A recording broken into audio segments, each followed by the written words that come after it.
So in this video, I'm taking the Sony A6700 out for a wildlife photography session. Paired with the 70-350mm lens, this might be one of the most compact setups for capturing wildlife. So we're gonna do some remote shooting, and we're gonna build a bird photography reflection pool. And yeah, there's a lot of stuff happening in this video, so as usual, grab some snacks, your favorite drink, put your feet up, and let's dive into this video. So Sony reached out to me and challenged me to put aside my usual full-frame camera setup to try and capture birds and wildlife with the A6700 and the 70-350mm lens. And of course, I said yes. But there is one problem, and that is that the last week has been nothing but like flat, boring, gray, and very, very uninspiring. So I've decided to do something that I've always wanted to try but never done before.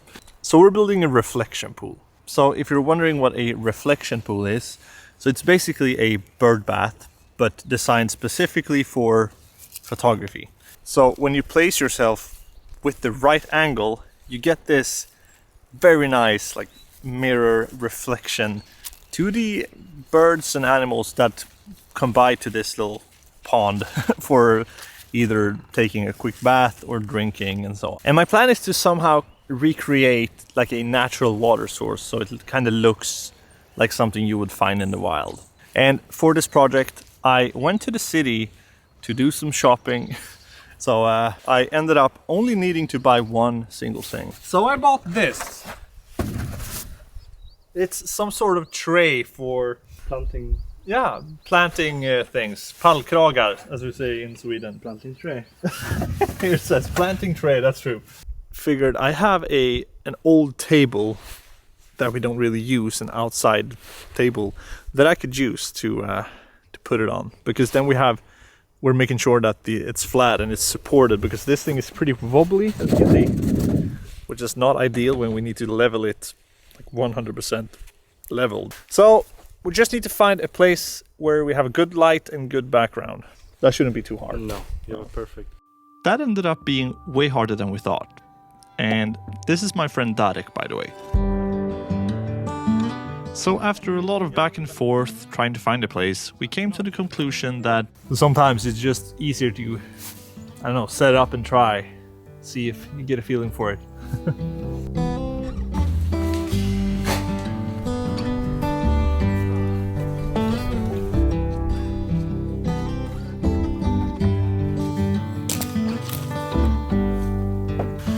So I was out on a forest walk the other day, and I was so lucky finding two roots that looked just so good. And I brought one of them home, and I'm gonna show you. Look at this. Isn't that just beautiful?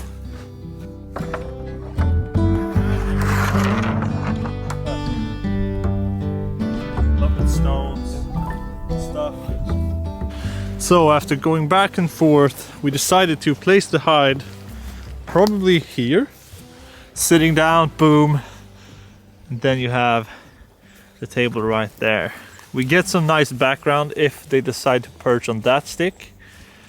And we have some nice branches in the area, and they also are close to the forest, so they can hide if they need to. But we need to figure out a way to balance it up correctly, because using round stones like this is is not gonna hold, because this thing is gonna be heavy. Let's get to work, I guess.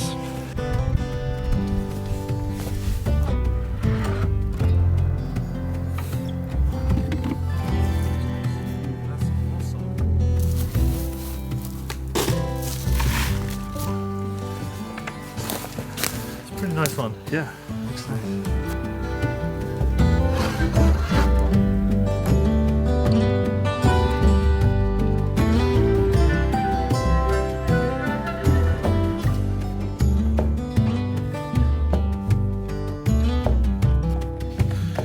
So this is what it's looking so far. Looks pretty good. Yes.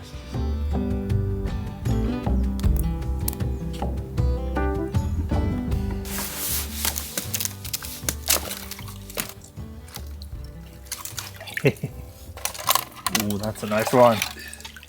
Okay, look at that. Okay, Darek for the boys. For the boys.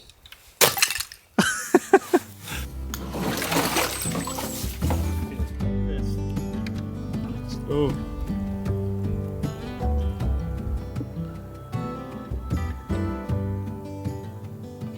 So, to be able to get really close to the wildlife, I need to blend into nature. And using one of these tent hides is a really effective way to disappear. So, huge thanks to Darek for helping me build this. So now we're gonna let this stand here and marinate for a bit to let the birds and wildlife get used to it. And here you can see this beautiful reflection we got in the water. But we might have a little bit of a problem.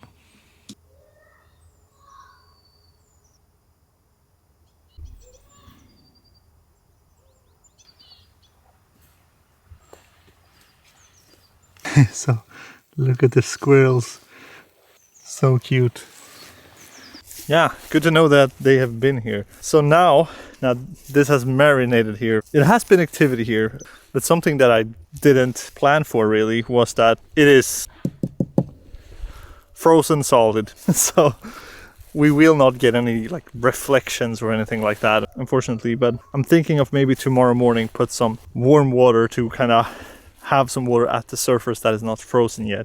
But tomorrow I'm placing myself in the hide, but I want to kind of up my chances a bit, so I'll move my feeding station closer to the table here.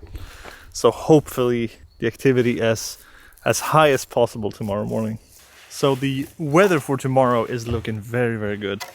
So it's supposed to be sun and minus like 9 or 10 or something like that. And yeah, it will probably look tasty. So I do have high hopes for the light tomorrow morning. So it's definitely worth moving this.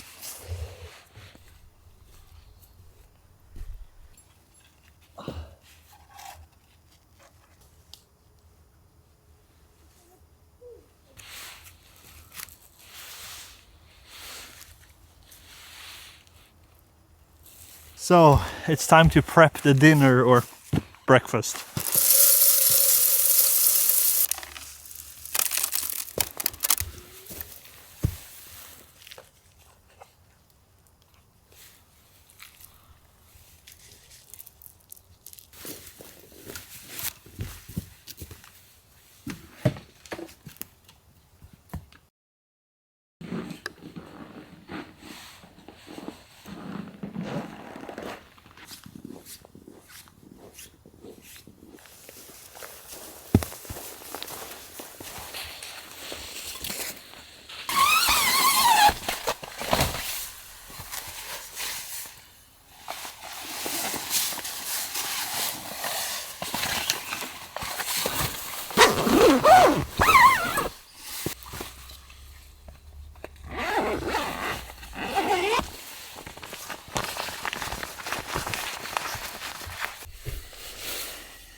So it's such a cold and quiet morning. This feeling is something special, that you went into the hide, you're setting up the gear and everything's all set up, and you have a warm cup of coffee, and now you just wait. It's a fantastic feeling. You kind of hear the forest come alive. Slowly, slowly. Yeah, so I'm really excited to put this camera to the test again. With the 70 to 350mm lens. I really like the form factor, like walking around with this setup. You barely feel that you're having it with you. You can just pack it down, like it really fits in my side pocket of the jacket, which is pretty incredible. Considering the reach is like equivalent to 525mm or something at the longest end. So I'm starting to hear the wildlife coming alive. I saw on the trail cam that the deer have been here all night. I hope they come here during the day now and visit while I'm in here. That would be so cool to get like really close-up shots of the deer. Because usually when I try to photograph the deer, I'm like inside with the kids and I see the deer in my yard and I just grab my camera and kind of sneak out. And I've gotten some shots, but I haven't really sit down up in the forest here with the hide. And I've been thinking of doing that for such a long time. Okay, I think the activity. Yes, we just had our first bird. Cheers.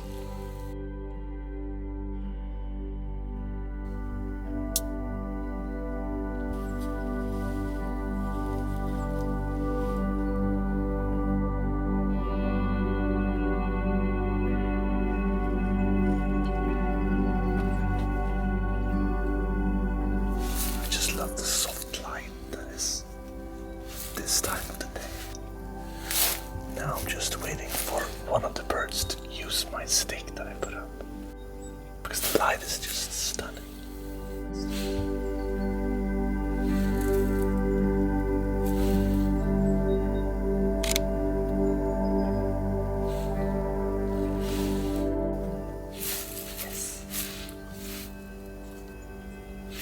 Perched where I wanted to.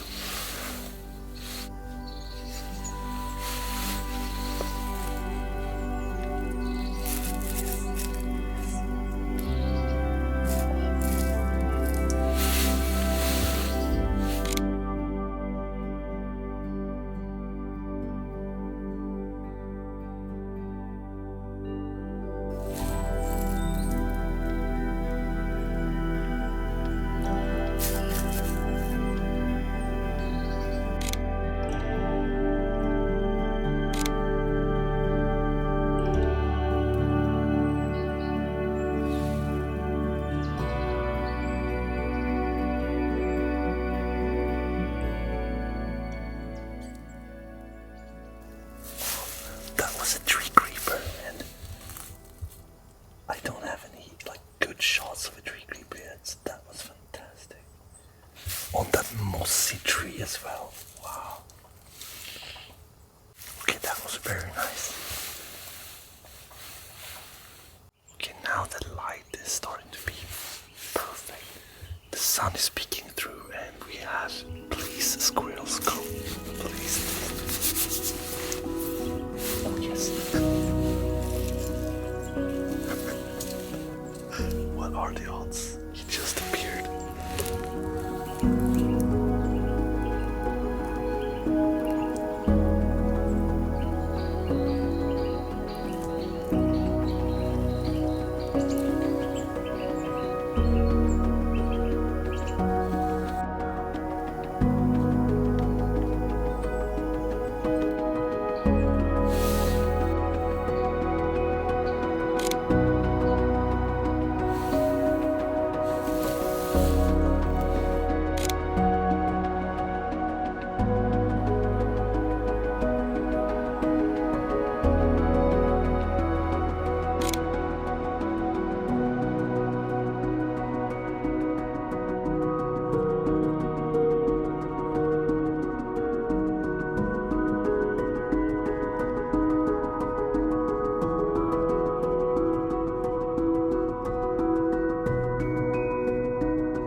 Something I really enjoy on the A6700 is how quickly you can change the modes. Like just with your thumb, like you can change to video, and then my preset settings I have right here. So I have it set up like 1 is for 4K 25p, 2 is for 4K 50, and this is for 4K 120. And when I quickly want to change to photo mode, I just go to M and boom, and I'm ready to go.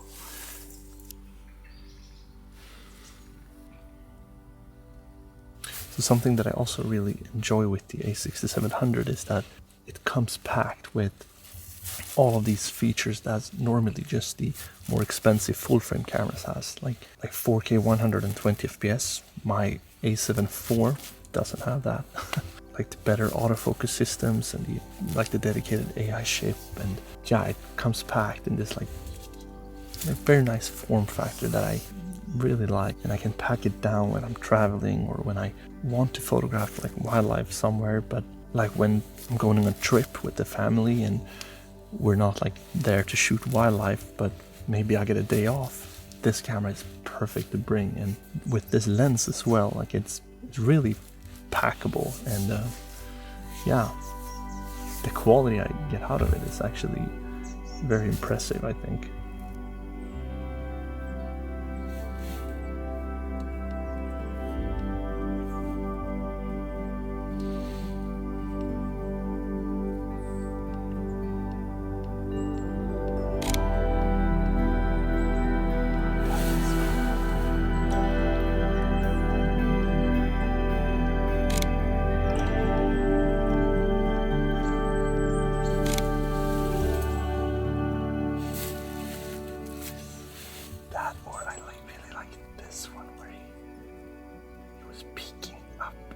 Under the log here. I like that. But we haven't had a single bird on the table. That doesn't feel great. I think one perched a little while ago, but I missed it. So I'm actually surprised by this lens. I think the rendering of it is really nice. It looks, yeah, look at the background quality here. It's just pretty creamy, and honestly something I did not expect on a like 350mm f6.3 lens. It looks very good. I'm quite surprised actually. I've had so many of you in the comments saying that I should try this lens, and that many of you have it, and I can see why.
So good morning. So new day, new possibilities, and now I've learned my mistakes to not place seeds too far from the table. I'm just gonna focus on the table because today I'm planning to use this 16 to 50 lens, which is like, can you see how compact that is? Almost feels like I don't have a lens on.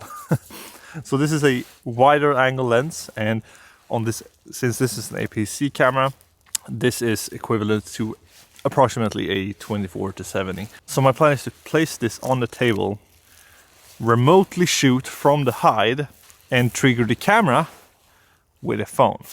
So I'll be sitting nicely drinking coffee in the hide and hopefully be able to get some wide angle shots of the birds and the squirrels on the table. So as you can probably see, the sun is going up here, so I better get going. So we're first gonna just pair these two and then have a coffee in the hide and sit and wait. Okay, so the setup process is pretty simple. You're just going to menu, and here on the green tab you can see smartphone connection. You click here, and then on the phone we open the creator app, and here on the little camera symbol we can click next. We're gonna choose our camera in the little list here, and we're using the A6700. And here you can see we found the camera and start pairing. Now they're trying to connect to each other, and here's the text saying allow connection with your smartphone. Oh yes, that's exactly what we want. Pair and connect. And we're all paired up. And here we want to choose remote shooting, Wi-Fi connection. Now we can see. Works fantastic. Better get going. In this case, a very important setting we must use is on the green tab here. We can go down to connect while power off. We want to turn this on, because otherwise, when the camera is going to sleep, we can't connect to it, because we'll probably have to wait maybe an hour. And if the camera is like sleeping, we can't wake it up with the phone, but now we can, so that won't be an issue. So now we just need to find a composition that's pretty cool. Maybe here?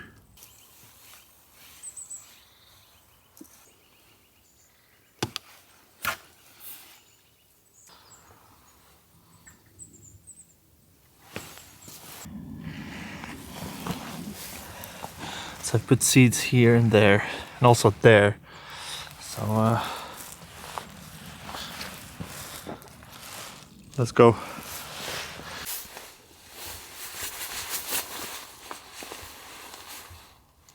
So I think what's really cool is that you can control basically anything from the phone, and this works on any phone. It doesn't have to be in a Sony Xperia. Now we just need to wait in the squirrels. But I kind of like this, the look of it. Since we're using a motorized zoom lens now, I can even zoom from, and this is not digital zoom, this is like the actual lens is moving, so that's pretty cool. And I can control ISO, shutter speed, and if I want to start filming I can control that as well. I think I'm going to firstly focus on photos, but I want some wide angle video as well. It would look very cool. Something that is pretty cool as well is that I can use the shutter button on the phone to actually take a photo. Well, now we wait.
Okay, so I think this is a very cool shot.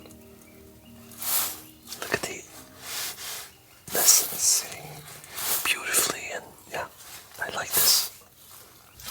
Okay, I'm gonna go and grab the camera and switch to the 70 to 350 and sit in here shooting like regularly, because if the deer comes, I really want a shot of it.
So happy I got the deer, like looking at the squirrel, like, what are you doing here?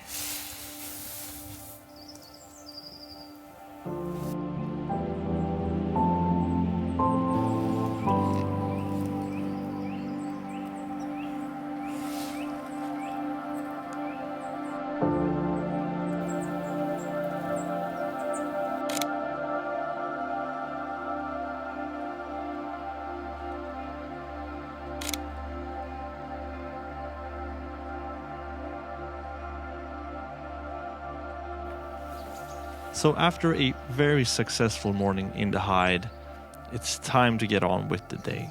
But I'm very happy. We got the squirrel on the wide angle, we got the deer on camera, but unfortunately we didn't get that reflection shot. That was the whole purpose of actually building the table. But luckily, a couple of days later, the feeling of spring arrived and we now have a beautiful reflection by the pool.